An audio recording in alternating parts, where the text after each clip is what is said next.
الحمد للہ رب العالمین والصلاة والسلام علی سید المرسلین وخاتم النبیین اعوذ باللہ من الشیطان الرجیم بسم اللہ الرحمن الرحیم سورۃ الکہف آیت نمبر 66 سے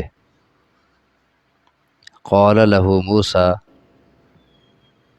کہا اسے موسیٰ علیہ السلام نے، هل اتبعک، کیا میں پیچھے چلوں تیرے، علی ان تعلمنی، اس شرط پر کہ سکھائیں آپ مجھے، مما علمت رشدا، اس میں سے جو آپ کو سکھائی گئی ہے بھلائی۔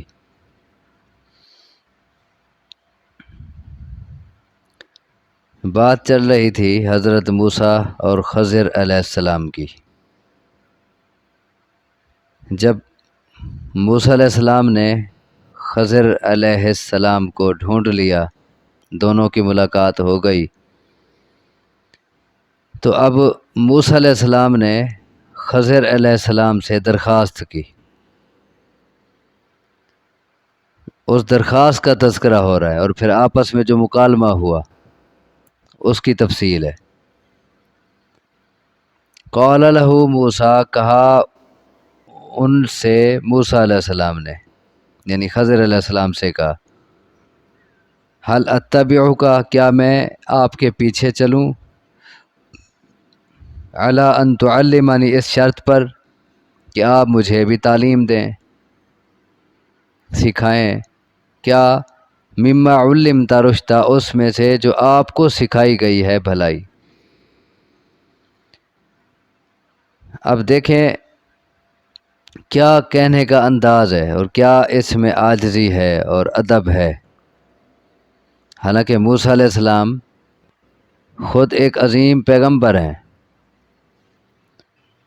اولو العزم پیغمبروں میں سے ہیں، صاحب مرتبہ ہیں، کان عند اللہ وجیہا، جنہیں اللہ نے کہا اور جگہ کہ موسیٰ اللہ کے ہاں وجیہ تھا، مرتبے والا، اونچی شان والا۔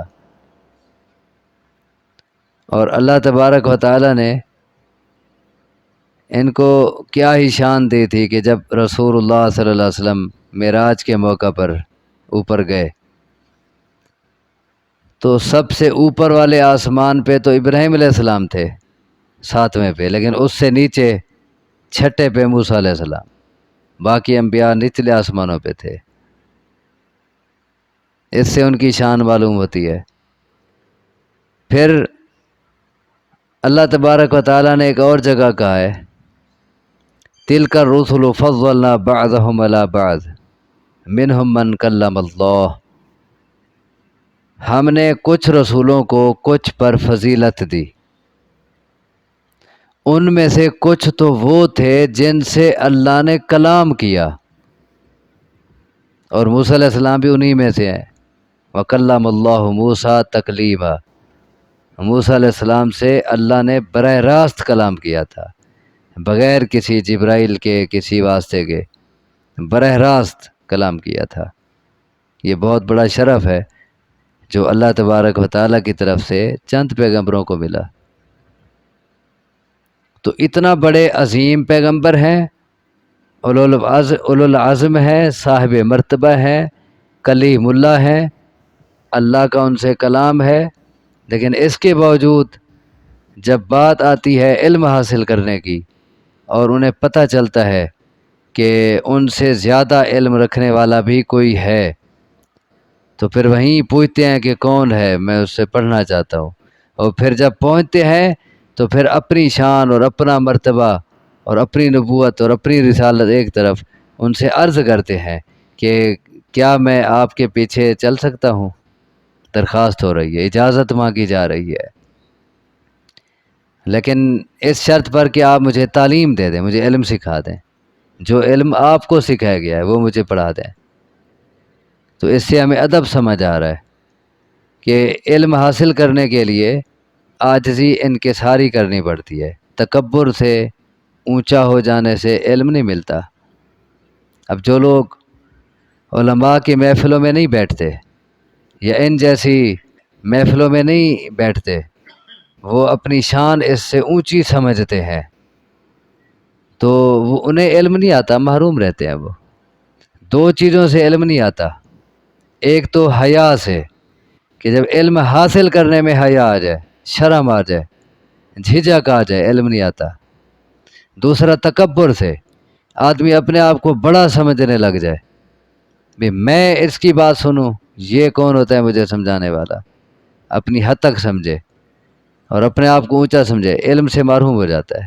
علم حاصل کرنے کے لیے اپنے آپ کو گرانا پڑتا ہے، پست کرنا پڑتا ہے، عاجزی کرنی پڑتی ہے استاذ کے سامنے۔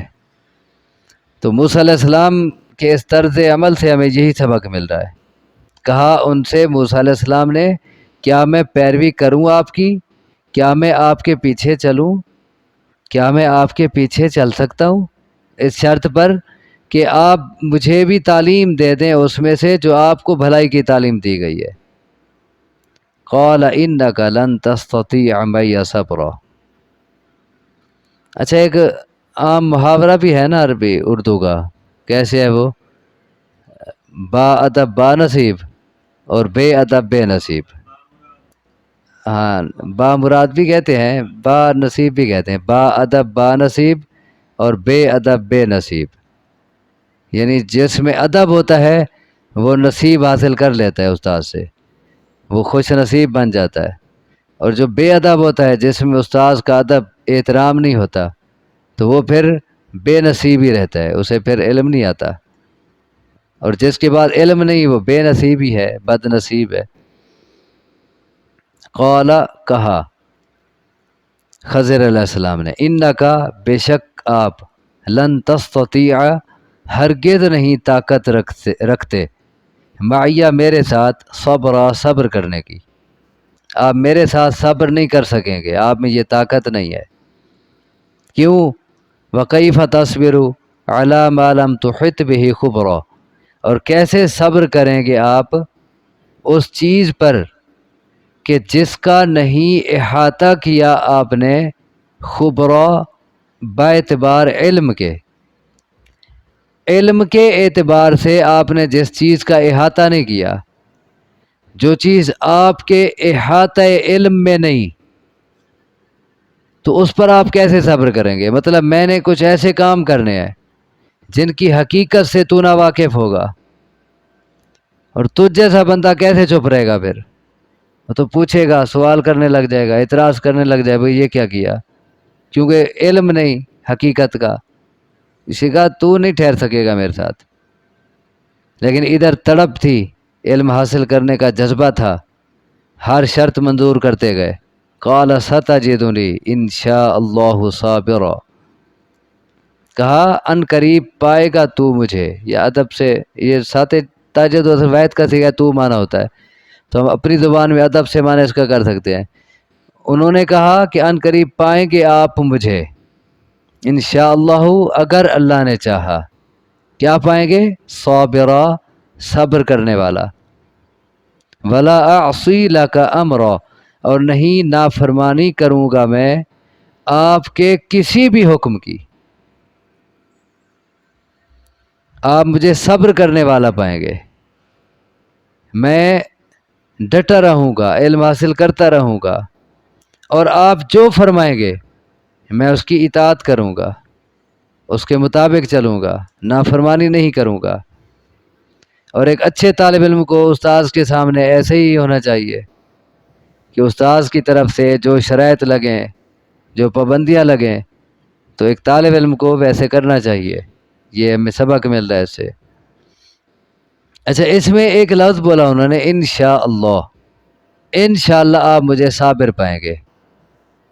انبیاء اپنے کسی بھی کام کو اپنے آپ پہ نہیں لیتے تھے یا اپنا کمال نہیں سمجھتے تھے، بلکہ وہ اللہ کے سپرد کرتے تھے معاملہ، کہ اگر اللہ نے چاہا تو یوں ہوگا، ہمارے اندر طاقت نہیں ہے۔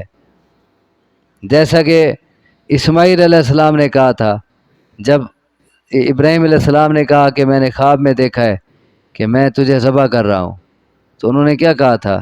قال یا ابت افعل ما تؤمر، ستجدنی انشاء اللہ من الصابرین۔ اے ابا جان، آپ کو جو حکم ملا ہے اللہ کی طرف سے آپ اسے کریں اور آپ انشاءاللہ مجھے صابر پائیں گے۔ انہوں نے بھی معاملہ اللہ کے سپرد کیا۔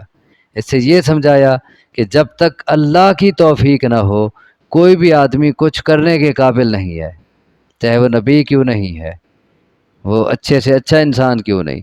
اگر اللہ کی توفیق نہیں تو وہ کچھ بھی نہیں کر سکتا، اس میں ہمت ہی نہیں، طاقت ہی نہیں ہے۔ لا حول ولا قوت، اے اللہ ہمارے پاس نہ کوئی تصرف ہے نہ کوئی قوت ہے الا باللہ، مگر تیری توفیق سے۔ تیری توفیق ہوگی تو پھر ہمیں طاقت آئے گی اچھے کام کرنے کی، پھر ہمارے اندر تصرف آئے گا برے کاموں سے بچنے کا۔ تیری اگر توفیق ہوگی تو، اس کے بغیر کچھ نہیں ہے۔ تو یہی انبیاء کا سبق ہے۔ فرمایا کہ ان قریب آپ مجھے صبر کرنے والا پائیں گے انشاءاللہ۔ اس میں سکھایا گیا ہے کہ کوئی بھی آئندہ کی بات کرو انشاءاللہ ساتھ کہو۔ ولا اعصی لک امرا، اور نہیں نافرمانی کروں گا میں آپ کے کسی بھی حکم کی۔ قال فإن اتبعتنی، کہا خضر علیہ السلام نے، بس اگر آپ نے میری پیروی کر لی ہے، یعنی یہ عزم کیا ہے کہ میرے پیچھے پیچھے چلیں گے، تو پھر میری شرط ہے کیا؟ فلا تسألنی عن شیء حتی احدث لک منہ ذکرا، تو بس نہ پوچھنا مجھ سے کسی بھی چیز کے متعلق یہاں تک کہ میں بیان کروں تیرے لیے اس کا ذکر۔ یہ پھر میری شرط ہے، اگر میرے ساتھ رہنا ہے، میرے پیچھے پیچھے چلنا ہے، مجھ سے علم حاصل کرنا ہے، تو پھر جب تک میں خود بیان نہ کروں کسی چیز کی حقیقت، آپ نے نہیں سوال کرنا۔ اب اس کا یہ مطلب نہیں ہے کہ استاد سے سوال نہیں کیا جا سکتا، سوال کرنے سے علم آتا ہے، سوال آدھا علم ہے۔ تو یہاں روکا جو جا رہا ہے وہ قبل از وقت سوال کر دینا، یعنی بعض اوقات بات چل رہی ہوتی ہے تو آدمی درمیان میں سوال کر جاتا ہے، بات کا تسلسل رک جاتا ہے، بات کٹ جاتی ہے، وہ مزہ نہیں رہتا بات کا۔ تو اسی لیے سوال کرنے میں بھی دیکھنا چاہیے کہ کب سوال کرنا ہے۔ بعض اوقات آگے جو بات آ رہی ہوتی ہے اسی میں سوال کا جواب کھڑا ہوتا ہے اور پھر سوال کرنے کی ضرورت ہی نہیں رہتی، آگے بات آ رہی ہوتی ہے۔ تو اس میں یہ سمجھایا جا رہا ہے قبل از وقت سوال نہیں کرنا۔ تو لیکن پھر آگے آپ دیکھیں گے وہ قبل از وقت بول پڑے، نہ برداشت کر سکے تو پھر جدائیگی کا وقت آ گیا، پھر استاد نے کہا میرے پاس نہیں رہ سکتے آپ، پھر خارج کر دیا مدرسے سے۔ تو اس سے یہ سمجھ آ رہا ہے کہ اگر کوئی آدمی مدرسے میں یا کسی ادارے میں کسی استاد کی بات پڑھنے جاتا ہے تو وہ آگے شرائط لگا سکتے ہیں، بھئی ہماری یہ شرائط ہیں، اور آگے طالب علم ان کو قبول کرے تو ٹھیک ہے، ورنہ اسے داخلہ نہ دیا جائے تو ان کے پاس اختیار ہے، اور پھر شرائط کی پابندی نہ کی جائے تو پھر خارج بھی کیا جا سکتا ہے۔ تو اس سے ہمیں یہ بھی سبق مل رہا ہے۔ تو پھر آگے مزید پڑھیں گے انشاءاللہ۔ پھر یہ شرائط طے ہو گئیں تو پھر آگے وہ چلے، پھر کیا کچھ ہوا راستے میں۔ اللہ تبارک و تعالی ہمیں سمجھنے کی عمل کی توفیق عطا فرمائے۔ اقول قولی ھذا واستغفر اللہ لی ولکم وآخر دعوانا ان الحمد للہ رب العالمین۔